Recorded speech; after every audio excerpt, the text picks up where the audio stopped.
A sports car driver who roared down a bus lane at twice the speed limit before hitting a pedestrian and pinning her to railings has been jailed for 2 years. Faruk Miah, 35, crashed into Monica Nunes after undertaking a queue of traffic in his BMW M3 and smashing into a Toyota Prius. He careered over the curb in Commercial Road, East London, crushing Miss Nunes between the car and the railings of a house. A jury rejected his explanation in August that he was only doing 30 miles per hour and convicted him of dangerous driving after less than an hour of deliberation. Miah also suggested that the accident was the fault of the Toyota Prius driver for moving in front of him. Charles Myers, defending, said Miah's wife was about to give birth by C-section next week and the pair would be parents for the first time. The court heard Miah had an extensive history of driving while disqualified as a youth between 2000 and 2003.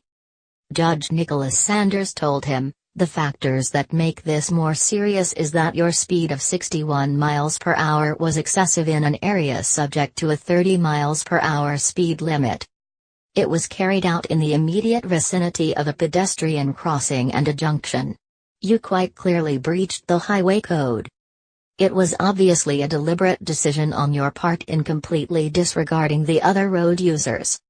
This was a very bad example of dangerous driving. What the consequences could easily have been a death.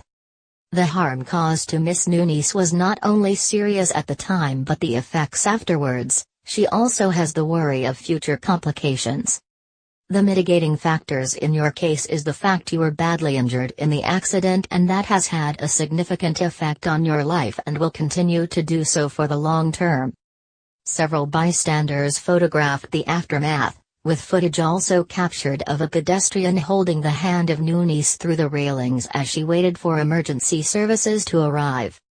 Miss Nunes spent 2 weeks in hospital as doctors fought to save her leg from amputation and surgeons had to implant a metal pin from her kneecap all the way down her tibia. The victim, who is in her 30s, remained on crutches for 2 months and will remain in physical therapy for 2 years. Doctors have told her not to expect a full recovery, the court heard today. Miah, of Barnsdale Road, Isle of Dogs, East London, was sentenced to a minimum of 2 years imprisonment for causing serious injury by dangerous driving. He has also been banned from driving for 48 months and will be required to carry out an extended driving test before he is allowed back on the road.